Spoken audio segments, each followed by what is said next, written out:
Mi esposa lo llamó una separación pacífica. Un mes después, me vio de la mano con su amiga más cercana.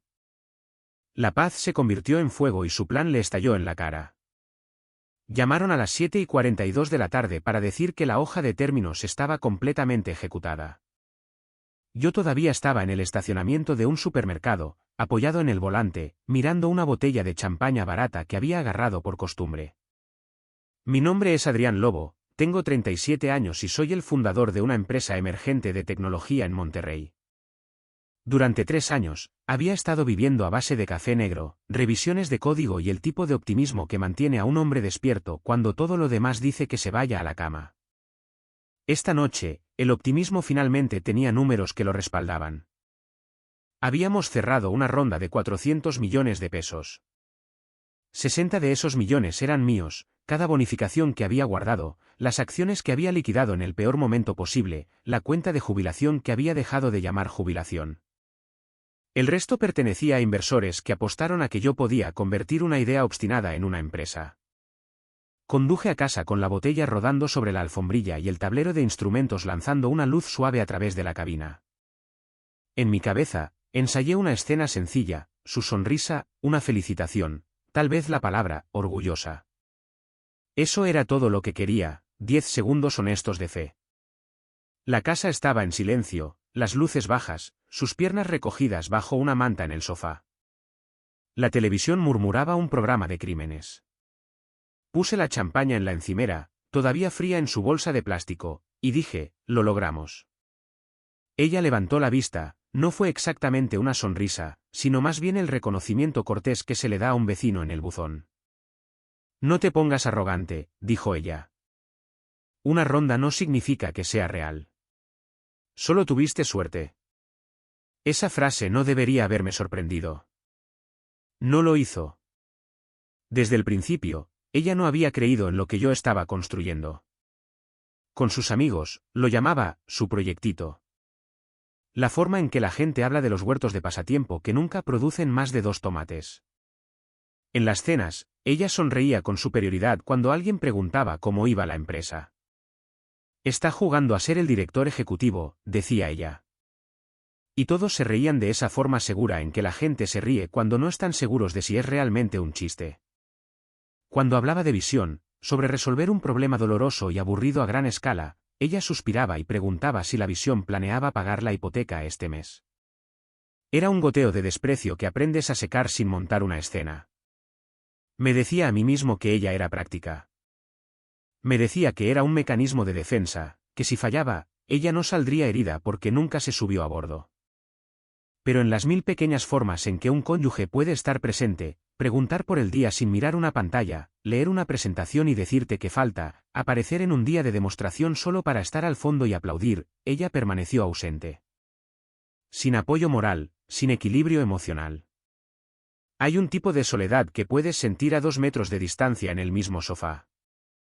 En aquel entonces, cada hora tenía 2 pesos, el personal, al volver a casa con una mujer que pensaba que mi ambición era una irritación, y el fiduciario, al saber que ahora llevaba el dinero y la reputación de otras personas en mis manos. Había pasado el último mes enterrado en la diligencia de vida, respondiendo preguntas hasta que podía predecir las siguientes 3 que harían. Tabla de capitalización, tasa de consumo, tasa de cancelación, valor de vida del cliente, retención de cohortes, postura de seguridad, cada acrónimo era una prueba. Estudié como un hombre culpable. Cuando la transferencia bancaria se liquidó, se suponía que debía sentirme más ligero. No fue así. Simplemente me sentí responsable. Comimos en la isla porque la mesa del comedor se había convertido en un clasificador de correo. Serví pollo a la plancha y papas al horno, el tipo de comida que preparas en piloto automático cuando has estado viviendo de barras de proteínas. Ella se desplazaba por la pantalla y pinchaba la comida con el tenedor sin mirar. Le conté una versión resumida de la reunión con los inversores, la parte en la que el socio finalmente se reclinó y dijo, «Muy bien, hagamos esto». Ella asintió como si le estuviera leyendo el pronóstico del tiempo. Me quedé mirando la botella en la encimera. Ya no la iba a abrir, el momento ya se me había pasado. La habitación se sentía como se sentía siempre últimamente, 2 personas en vidas adyacentes. Pensé en la semana previa a esto. Noches largas interrumpidas por el sonido de su ducha a medianoche. Un perfume que no reconocía. El cuidado repentino con el que su teléfono nunca salía de su palma. Nunca había revisado bolsillos ni registros ni había dado vueltas en coche alrededor de ningún edificio, pero tampoco soy estúpido. Así que hice la pregunta que llevaba meses instalada en mi garganta, con calma porque la ira la haría pequeña. ¿Hay alguien más? No hubo un grito ahogado, ni siquiera un retraso cortés. Ella dejó el teléfono, finalmente me miró y dijo, ¿sí? La palabra apenas consumió aire. Luego, como si estuviera pasando al siguiente punto de la agenda, dijo que quería el divorcio. Por un segundo, la escena se alejó tanto que todo pareció ensayado, el momento, el tono, la limpia eficiencia corporativa de terminar un matrimonio durante una cena de martes. Ella no buscó mi mano. Solo explicó que ambos sabíamos que no estaba funcionando y que sería mejor ser adultos. Podía escuchar las letras mayúsculas en la frase. Hay algo interesante que sucede cuando la verdad aterriza exactamente donde pensabas que lo haría. No explotas. No negocias. Notas los detalles. Noté el brillo en el protector de salpicaduras de la cocina. El reloj parpadeando a las 8:11. El tenue pitido de su teléfono cuando entró un mensaje y ella decidió no revisarlo. Noté mi propia respiración, nivelada y lenta, como si hubiera estado practicando para este día sin saberlo. Teníamos un acuerdo prenupcial, una división al 50% de los activos matrimoniales. Simple, limpio y, si soy honesto, algo que una vez creí que nunca importaría. Ahora podía ver el esquema de un plan que no me habían invitado a leer. Ella sabía cuándo llegaría el dinero. Sabía que contaba y que no. Sabía que el rayo había caído una vez y tenía la intención de extender ambas manos para atrapar cualquier salpicadura que pudiera. Lo dijo con la misma voz fría que usaba para pedir comida a domicilio. Tu empresa no está aprobada, Adrián. Acertaste una vez. Probablemente no vuelva a suceder. Tomé un sorbo de agua y dejé el vaso con cuidado para que no hiciera ruido.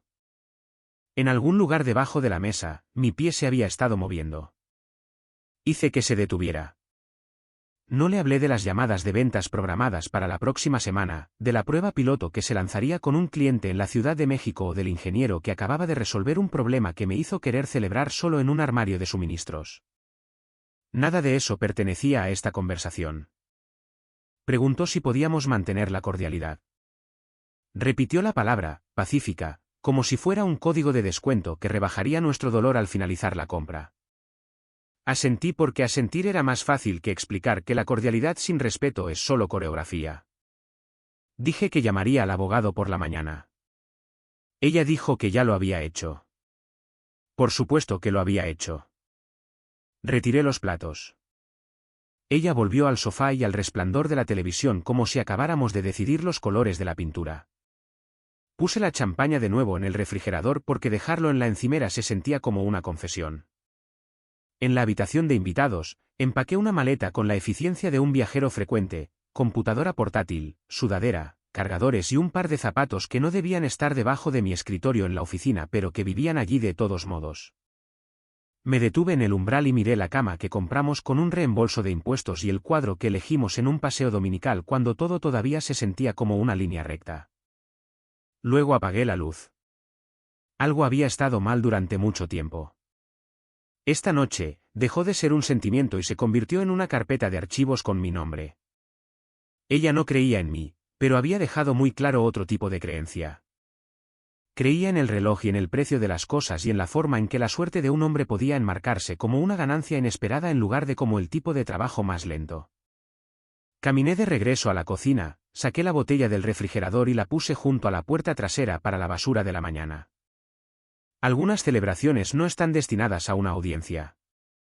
Algunas verdades no necesitan testigos. Cerré la puerta, apagué las luces y dejé que la casa conservara su silencio. Ella quería seguir llamándolo Pacífico. La palabra aparecía en cada mensaje de texto, en cada correo electrónico, en cada línea que redactaba en una nota compartida, como si estuviéramos negociando la distribución de los asientos para una boda en lugar de desenredar una vida. Podemos ser adultos con esto. No lo hagamos feo. Es solo papeleo. El lenguaje era limpio, profesional y desalmado. También me decía todo lo que necesitaba saber sobre su sincronización. Una semana después de que llegara la transferencia, ella tuvo su consulta, su lista, su tono. Lo único que faltaba era mi aceptación del guión. Hice 2 llamadas a la mañana siguiente, una al abogado que había redactado nuestro acuerdo prenupcial y otra a nuestro banco. El acuerdo prenupcial era simple a propósito: división al 50% de los activos matrimoniales, exclusiones claras para los bienes prematrimoniales y ninguna reclamación sobre la propiedad intelectual futura. A los 29 años, esa cláusula parecía una formalidad. A los 37, se sentía como la única cosa inteligente que una versión más joven de mí había hecho sin entender completamente por qué. El abogado confirmó lo que yo ya sospechaba.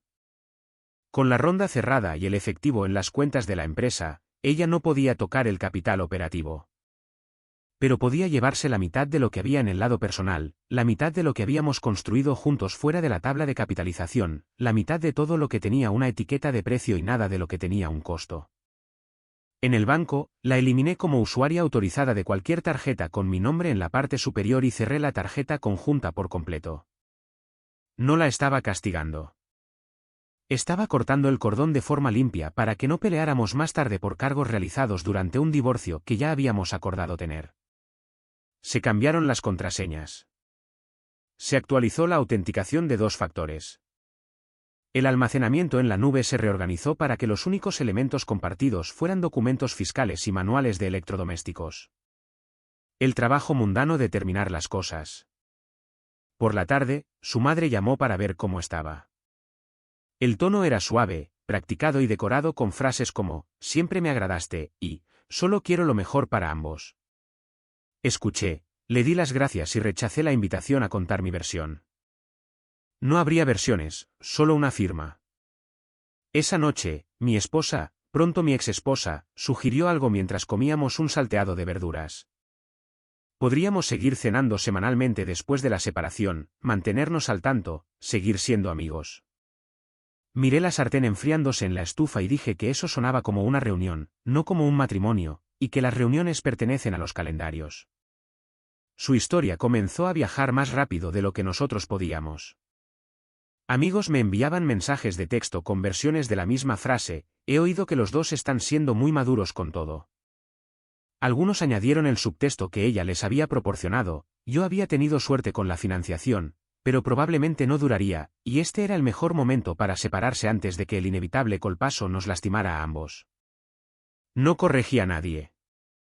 Las relaciones públicas para un matrimonio fallido es un trabajo para personas que necesitan tener la razón. Yo necesitaba haber terminado. Nos reunimos en la sala de conferencias del abogado 2 viernes después. Mesa larga, agua fría, una vista de un estacionamiento que se parecía a cualquier otro estacionamiento en Nuevo León.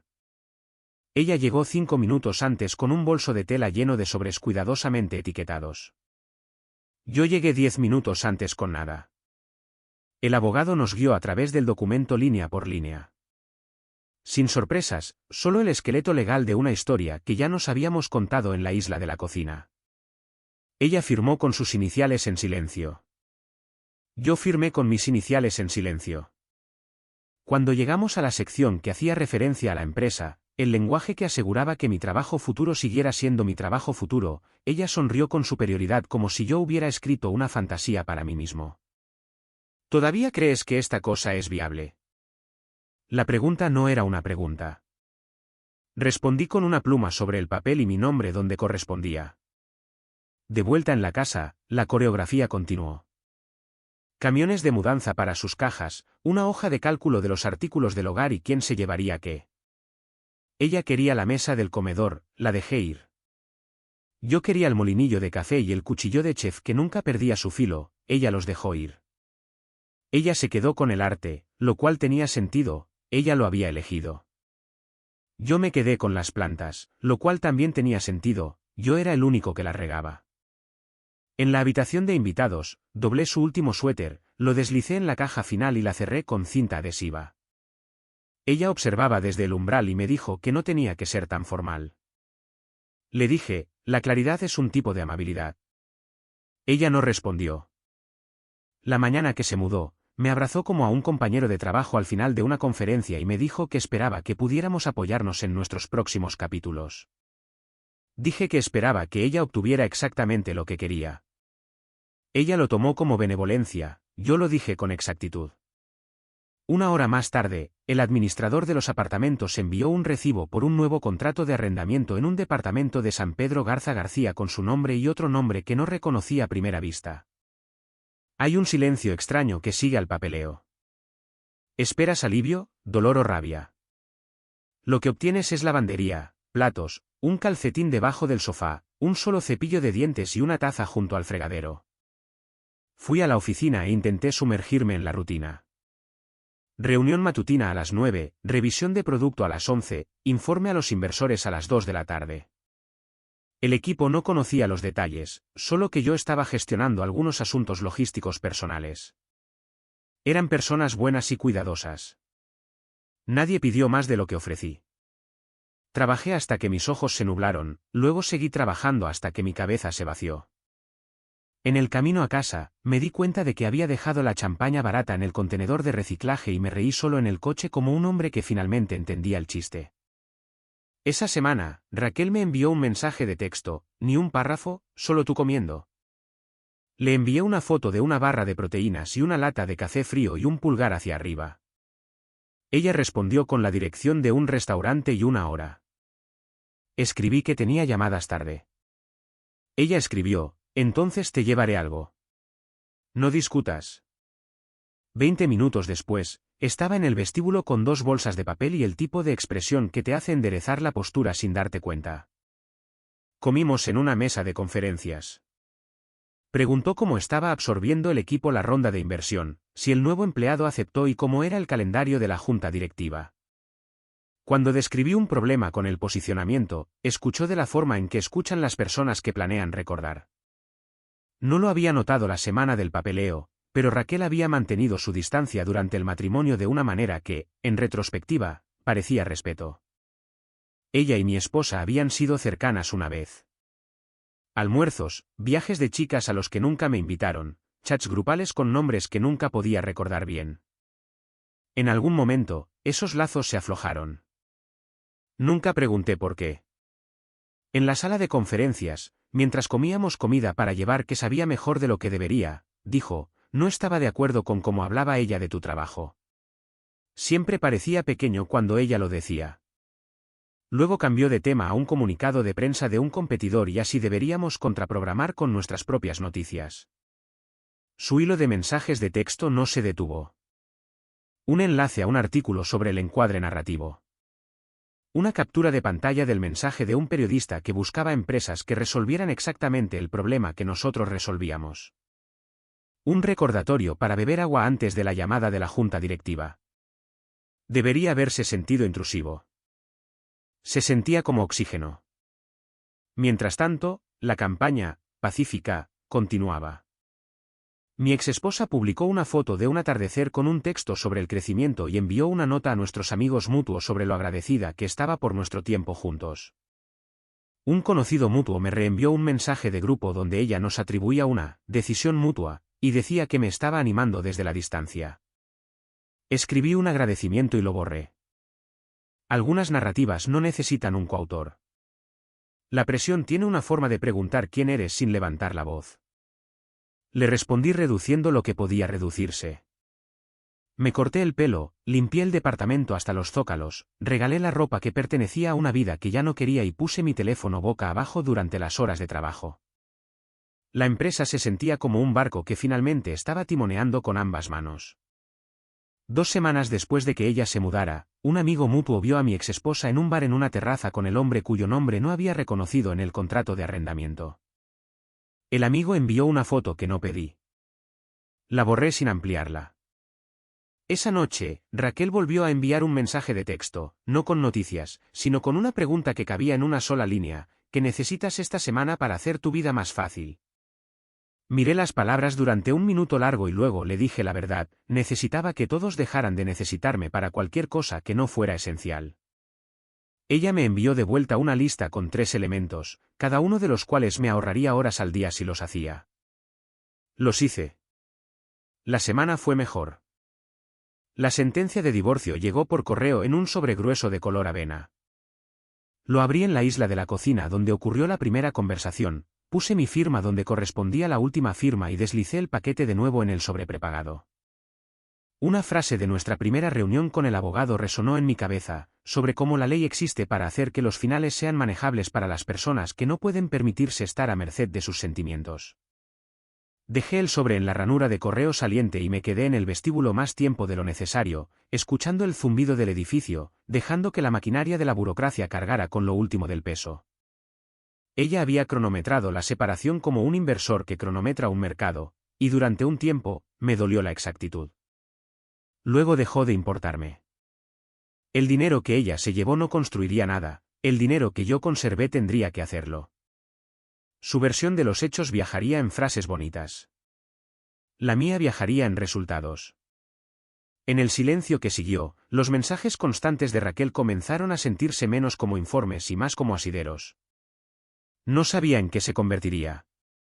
Solo sabía que por primera vez en mucho tiempo, alguien en mi órbita creía que lo que estaba haciendo importaba, y lo creía en voz alta. La calma es una decisión, y yo la tomé. Dejé de responder a los mensajes de texto nocturnos, silencié los chats grupales de amigos mutuos y dejé que el divorcio funcionara como un proyecto con un alcance y una fecha de finalización claros. Sin discursos. Trasladé mi computadora portátil, un monitor y una pila de blocs de notas legales al espacio de trabajo compartido donde había estado alquilando algunos escritorios para el equipo. El lugar funcionaba sin problemas porque Raquel lo dirigía. Tablas con sujetapapeles, calendarios codificados por colores, proveedores que aparecían a tiempo porque ella se aseguraba de que lo hicieran. Le dije que la situación personal estaba terminada y que no me interesaba volver a litigar la historia. Ella asintió una vez, como un capataz que firma por un cargamento, y preguntó qué necesitaba la empresa para el viernes. La respuesta salió de mí más limpia de lo que esperaba: disciplina en la tasa de consumo de efectivo, secuencia de contratación, flujo de clientes y una cadencia operativa de adultos que viviera fuera de mi cabeza. Elegí el retiro silencioso de los restos y la redirección espiritual hacia la construcción. Ella me acompañó allí sin una sola pregunta dramática. Empezó con la logística. Nuestro proveedor de suministros cobraba tarifas por urgencia cada mes porque yo trataba cada pedido como un simulacro de incendio. Ella renegoció los términos en 48 horas. Nuestro contable a tiempo parcial seguía enviando facturas en formato de documento portátil que morían en la bandeja de entrada de alguien. Ella nos movió a un flujo de trabajo limpio. Capacitó a mi ingeniero principal en 10 minutos y eliminó una docena de pequeñas fricciones por las que yo había estado pasando por encima durante un año. El equipo se dio cuenta antes que yo. La reunión matutina comenzó a tiempo. Cambiamos nuestra lluvia de ideas de los martes por una hoja de ruta los lunes con responsables y fechas. Raquel se sentaba al fondo con una libreta y solo hablaba para hacer 3 preguntas brutales. ¿Qué bloquea esto? ¿Quién es el dueño real? ¿Y cómo sabremos que está terminado? Nadie se inmutó. Ella no estaba allí para presumir. Para la tercera semana, las funciones que antes quedaban a la deriva finalmente se lanzaron. Cuando un cliente potencial de una gran empresa pidió una revisión de seguridad, normalmente yo habría evadido el tema. Raquel trajo a un director de seguridad de la información externo de su lista de contactos, estableció un periodo de trabajo de 2 semanas y tuvo el papeleo en su bandeja de entrada antes de que ellos terminaran de volver a consultar. Mantuve mi límite personal firme, nada de mezclar las cosas mientras los papeles estuvieran pendientes. Raquel lo respetó. Cuando llegó la sentencia, fue un correo electrónico, un formato de documento portátil y un silencio que se sintió como un puño que se abre. Esa noche, ella deslizó un café por mi escritorio y no dijo nada. Le dije que me gustaría llevarla a cenar. Ella revisó el calendario de la pared de la misma manera que reservaba salas de conferencias y dijo, sí. Éramos 2 adultos que habían pasado meses hombro con hombro resolviendo problemas, finalmente poniéndole nombre a la facilidad que seguíamos fingiendo que era solo química de flujo de trabajo. El trabajo no se ralentizó porque estuviéramos saliendo. En todo caso, se agudizó. Raquel formalizó lo que había estado haciendo de manera improvisada y yo lo hice oficial, responsable de operaciones bajo contrato, compensación limpia, informes claros para mí con visibilidad ante la junta directiva. Informé a los inversores primero. No necesitaba permiso, necesitaba alineación. Hicieron una pregunta: ¿puede ella escalar? Y señalé una pizarra que había sido un caos 6 semanas antes y ahora parecía un plan de vuelo. Ella ya había reservado llamadas de descubrimiento con 3 clientes clave, había creado una lista de verificación de incorporación que los vendedores realmente usaban y había dividido el próximo trimestre en hitos que se podían seguir sin leerme la mente. Esa era la parte externa. Internamente, ella puso fricción donde yo la evitaba y facilidad donde importaba. Bloqueó mi calendario para que no pudiera martirizarme en 12 reuniones seguidas y añadió 2 bloques de 20 minutos etiquetados como reinicio del fundador. Al principio, me quejé. Luego me di cuenta de que ya no tomaba decisiones descuidadas a las 8:30 de la noche. Ella no romantizaba el sacrificio, lo estructuraba. Cuando me refugiaba en el código para calmarme, ella deslizaba una lista de tareas frente a mí y me recordaba que contrataba ingenieros brillantes por una razón. No me sentía dirigido. Me sentía como un hombre cuya energía finalmente tenía un propósito. Alcanzamos el primer punto de prueba de una manera que se sintió casi silenciosa. Un piloto empresarial que solía avanzar lentamente de repente se movió. El departamento de adquisiciones no se estancó porque nuestro paquete de seguridad estaba terminado. El departamento legal no puso objeciones porque nuestro acuerdo maestro de servicios coincidía con su lenguaje en el primer intento. Hicimos la entrega en su entorno de pruebas un jueves.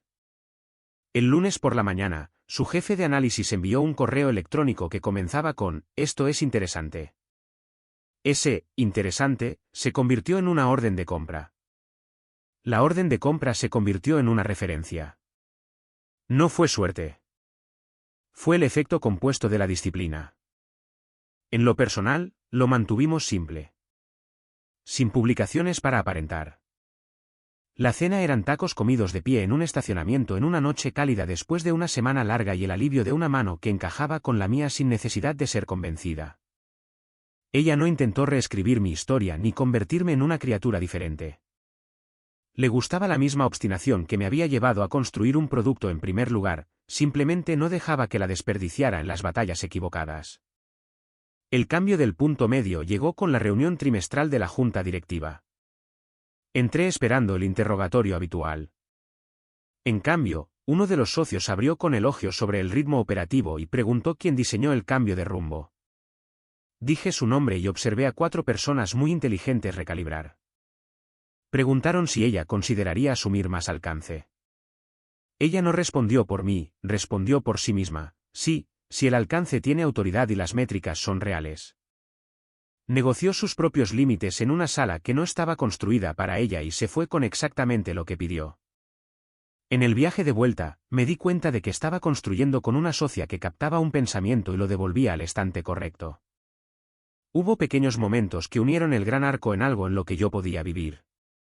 Me trajo una sudadera en una mañana lluviosa porque yo había dejado la mía en una silla, sin sermones, solo un gesto.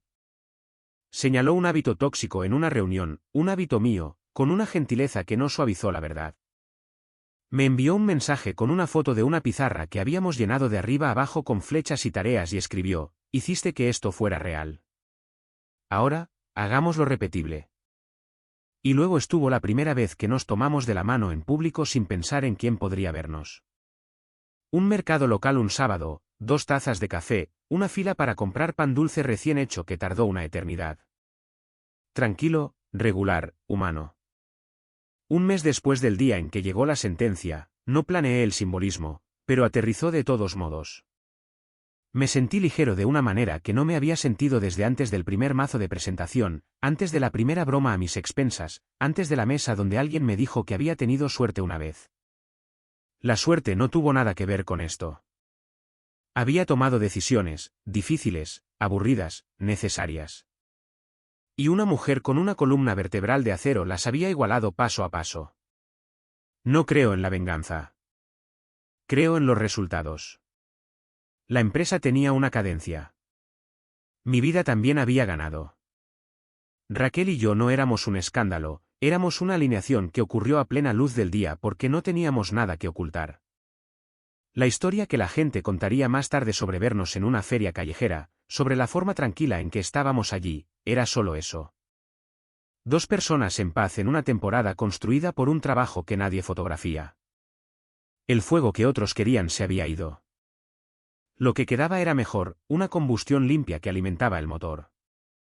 2 años no parecen 24 meses cuando los vives en calendarios de envíos y líneas de ingresos. Parecen una serie de martes. No tienes tiempo para conmemorar. Acumulamos pequeñas victorias hasta que parecieron un muro. El piloto empresarial de la primavera se convirtió en un contrato de varios años, que se convirtió en 2 más dentro del mismo cliente porque los datos hablaban más alto que cualquier presentación que yo pudiera hacer. Nuestra diapositiva de logotipos dejó de ser una lista de deseos y se convirtió en algo que cerraba antes de las demostraciones porque se sentía como fanfarronería. Recaudamos fondos de nuevo, dinero real de personas reales que no lanzan condiciones a las fantasías. La ronda se cerró en una cifra que habría hecho que mi antiguo yo se sentara, y la valoración nos puso en salas por las que yo solía orbitar desde la acera. Las huellas de Raquel estaban en todas partes y en ninguna. No necesitaba crédito, necesitaba rendimiento. Construyó un programa de socios que aterrizó en una docena de mercados verticales sin diluir el producto. Estandarizó la incorporación para que los clientes dejaran de amarnos solo en los pilotos y empezaran a amarnos a gran escala. Trajo a un responsable de comunicaciones que entendió que la historia era el milagro aburrido de los resultados entregados a tiempo.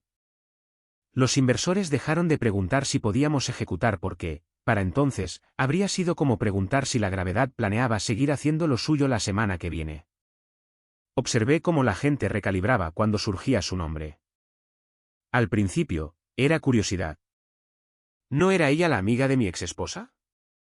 Luego los hechos se acumularon y la curiosidad dio paso a una ecuación simple, ella era la razón por la que la máquina funcionaba como una máquina. La junta directiva lo notó. Los clientes lo notaron. El equipo la habría seguido a un simulacro de incendio sin preguntar por qué. Dentro de ese impulso, nuestra vida personal mantuvo su forma. Cenas tranquilas, mañanas tempranas, una mano en mi hombro cuando la habitación se volvía ruidosa. Mi exesposa lo anunciaba todo. Fotos con textos sobre el crecimiento. Habitaciones con vistas a la ciudad y platos brillantes. Un perro durante 3 meses, luego ya no. Vacaciones en lugares a los que vas cuando quieres que tu vida parezca un folleto. Nada de eso me importó hasta el día en que envió un mensaje de texto a las 11:43 de la noche, estoy orgullosa de lo que has construido.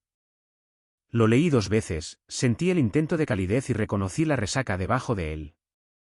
El orgullo es barato cuando se escribe desde el otro lado del río después de que el puente se ha vendido por partes.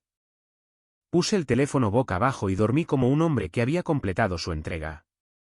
La colisión pública ocurrió en una recaudación de fondos, el tipo de evento en el que estrechas 100 manos y recuerdas 4 nombres.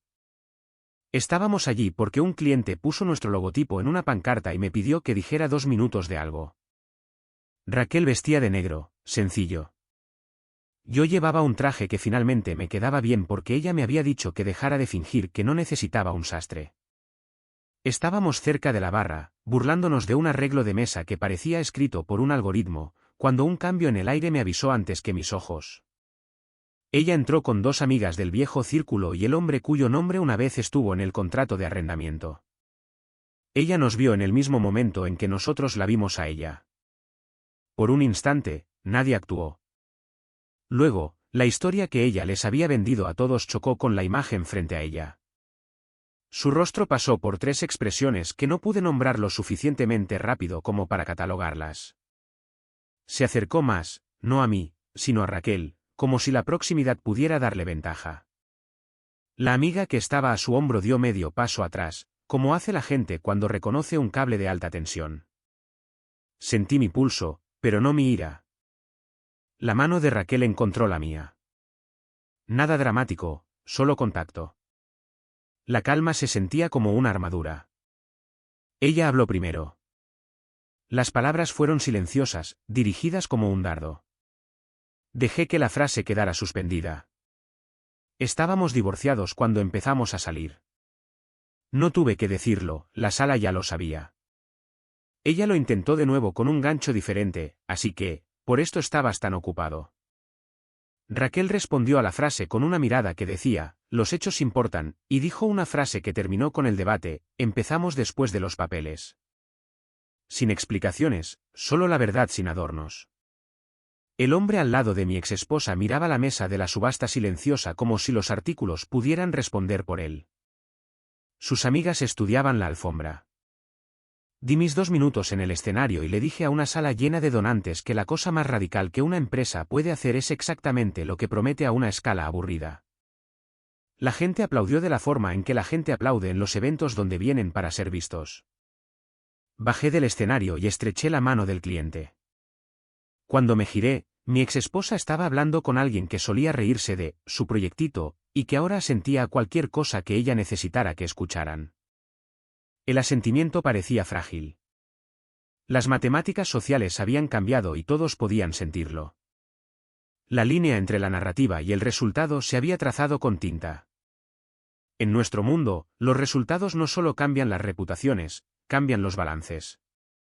La valoración cruzó un número con una B de 1.000 millones y demasiados ceros. Y de repente, el acuerdo que ella había cronometrado como un comerciante se sintió como una salida prematura que no trajo beneficios. La cláusula del acuerdo prenupcial que una vez pareció teórica ahora mantenía la forma de una puerta cerrada para siempre, ninguna reclamación sobre la propiedad intelectual futura. Observé cómo las matemáticas hacían lo que las matemáticas siempre hacen, despojar a la historia de todo lo que no sea lo que cuenta. Personas que habían repetido su frase de, tuvo suerte una vez, empezaron a alegar que siempre supieron que me iría bien. Esa es la peculiar caridad de la retrospectiva, todo el mundo quiere haber creído en ti antes de que fuera seguro. El siguiente indicio de colapso no fue ruidoso. Fue un amigo de un amigo preguntando si la había visto últimamente. Dijo que el nuevo hombre ya no estaba. Dijo que el coche fue devuelto. Dijo que ella se había mudado de departamento y que el vecindario tenía peor estacionamiento. Asentí y cambié de tema. Estaba cumpliendo promesas a mi equipo, a nuestros clientes, a las personas que enviaron dinero cuando todo lo que yo tenía era un producto y la audacia de llamarlo una empresa. Raquel y yo seguimos moviéndonos. Contratamos líderes que contrataron líderes. Dejé de ser la persona más inteligente de la sala y empecé a ser la persona que hacía las preguntas correctas. Ella construyó una cultura donde nadie tenía que adivinar el plan. Cuando fallábamos, lo decíamos con frases completas y lo arreglábamos. Cuando ganábamos, no confundíamos el impulso con la inevitabilidad. Ella diseñó un sistema operativo para el negocio y para mi vida. Y cada semana, encontraba una nueva forma de estar agradecido por una mujer que creía sin hacer ruido. La última vez que mi exesposa y yo hablamos fue por accidente. La misma cafetería, el martes equivocado. Ella entró, me vio y se quedó congelada en el umbral como un ciervo que no había decidido qué dirección era el bosque. Asentí. Ella se acercó como si fuéramos viejos compañeros de equipo que una vez jugaron en la misma cancha. Dijo que se había enterado de la última ronda de inversión. Dijo que siempre supo que yo caería de pie. Dejé pasar la frase sin corregirla. Preguntó por Raquel sin decir su nombre. Dije que estábamos bien. Repasó una lista de actualizaciones que sonaba como un currículum escrito por una persona que intenta convencerse a sí misma de que ama el trabajo. Luego dijo la parte silenciosa en voz alta, pensé que te mantendrías a salvo. No sé por qué. Le dije que yo tampoco lo sabía, y que seguro, nunca había construido nada que valiera la pena conservar. Ella se rió una vez, de forma pequeña y cansada, y dijo que tenía que irse. Su juego no se derrumbó en una sola escena. Se deshizo de la forma en que lo hacen los suéteres, de un hilo sacado a la vez. Primero llegó la comprensión de que la paz no es una palabra que puedas imponer en la vida de otra persona. Luego, las matemáticas del dinero que se negaron a rellenar el arrepentimiento con intereses. Luego, los espejos sociales que reflejan lo que realmente has hecho, no lo que dijiste en una mesa hace 2 años. Y debajo de todo eso, la consecuencia más simple, dejé de estar disponible para interpretar un papel en una historia que no me pertenecía. La empresa mantuvo su cadencia. Mi vida mantuvo su ritmo. La mano de Raquel siguió encontrando la mía en los momentos exactos en que lo necesitaba, no para reclamar o exhibir, sino para anclar. Cuando la prensa escribió perfiles, perdieron el punto al centrarse en la valoración. El titular real era más pequeño, alguien creyó y luego ejecutamos. Todo lo demás, ruido, sincronización, narrativas, se rompió contra esa roca hasta que no le quedó forma. La paz finalmente tuvo sentido cuando dejé de confundir el silencio con el compromiso. Era la presencia de reglas que me negaba a romper. Mis mañanas se volvieron predecibles de la manera en que solía envidiar a otras personas: café a las 6 de la mañana, una carrera si el cielo cooperaba, reunión matutina a las 9 que empezaba a las 9 porque dijimos que lo haría. La empresa tenía un latido, mi vida también. Raquel mantuvo ambos constantes sin fanfarrias. Ella vivía en los calendarios, en documentos claros, en la memoria muscular de una cultura que hacía lo que prometía incluso cuando nadie estaba mirando. Solía pensar que el amor era un rescate. Resulta que es un estándar. Construimos con ese estándar. Mantuvimos limpia la tabla de capitalización y más limpias aún las hojas de ruta. Ampliamos nuestro fondo de acciones para empleados porque ser dueño importa. Y reservamos una parte de las ganancias para becas en el distrito de escuelas públicas que alimentaba nuestra cantera de pasantías. Raquel me empujó a hacer las cosas poco glamurosas que los líderes posponen: planificación de la sucesión, gerentes de segunda línea, un manual que fuera algo más que un enlace a un formato de documento portátil que nadie abría. Era implacable y amable, lo cual es más raro de lo que la gente admite. Cuando me encontraba recurriendo a viejos hábitos, heroísmos nocturnos, decir que sí para que la gente se sintiera bien, ella presionaba 2 dedos en mi muñeca y me recordaba que la disciplina vence a la adrenalina. La prensa llamaba 2 veces al mes. Dije que no más a menudo que sí. Y cuando dije que sí, conté la misma verdad aburrida: ejecutamos. Si alguien quería un mito de fundador, podía encontrarlo en otro lugar. El único mito en el que creí fue que la suerte volvería por segunda vez si esperabas lo suficiente. No fue así. Reemplazamos la suerte con sistemas, la fe con trabajo, el ruido con resultados. El amigo que una vez me dijo que yo había tenido suerte una vez envió una nota preguntando si hablaría en su panel sobre hipercrecimiento sostenible. Respondí con un rechazo cortés y una lista de 3 operadores a los que debería invitar en su lugar. La versión de mí que necesitaba ser vista se había retirado. Mi exesposa reapareció como lo hacen las estaciones, en señales que no puedes fingir que no ves. Un amigo mutuo mencionó que ella estaba recalibrando, que es la palabra que usa la gente cuando las facturas dicen lo mismo sin importar la historia que cuenten. Me mantuve al margen. Luego llegó el mensaje de voz de medianoche.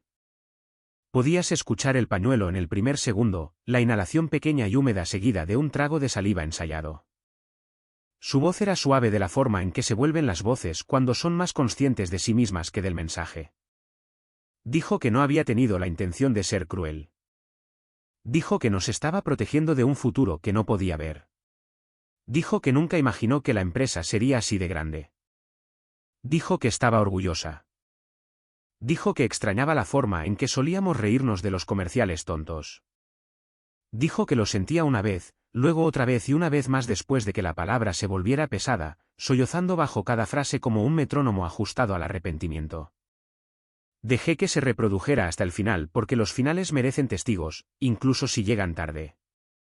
Luego toqué eliminar. No por despecho, sino por higiene. Algunas habitaciones se ventilan abriendo una ventana, otras se sellan, se pintan encima y se reutilizan para un trabajo mejor. Una semana después, me encontré con ella afuera de la inauguración de una galería que estábamos patrocinando para el programa juvenil que ahora tenía 20 computadoras portátiles con nuestro logotipo en pequeñas calcomanías. Ella estaba cerca de la acera bajo una hilera de luces que hacían que todos parecieran más amables de lo que realmente eran. Dijo que me veía bien. Dije que me sentía bien. Dijo que Raquel parecía sólida.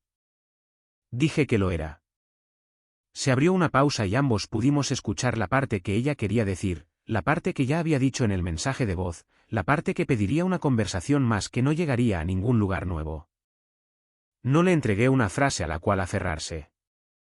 Le dije que se cuidara. Entramos. Los niños habían hecho esculturas con piezas de desguace y uno de ellos había construido una pequeña ciudad con un río que daba vueltas como un signo de unión. Raquel la compró directamente, la llevó al coche como si fuera cristal de reliquia y la puso en nuestra repisa en casa. A veces cenábamos con ese horizonte de cartón en nuestra visión periférica y se sentía como estar sentados junto a un mapa del camino que habíamos tomado, torcido, reutilizado, hermoso. De todos modos, el éxito tiene una forma de volver a todos generosos después de los hechos. Personas que me vieron arrastrar prototipos por toda la ciudad ahora dicen que siempre lo supieron. Personas que se rieron de su proyectito, me invitan a hablar sobre el enfoque y la determinación.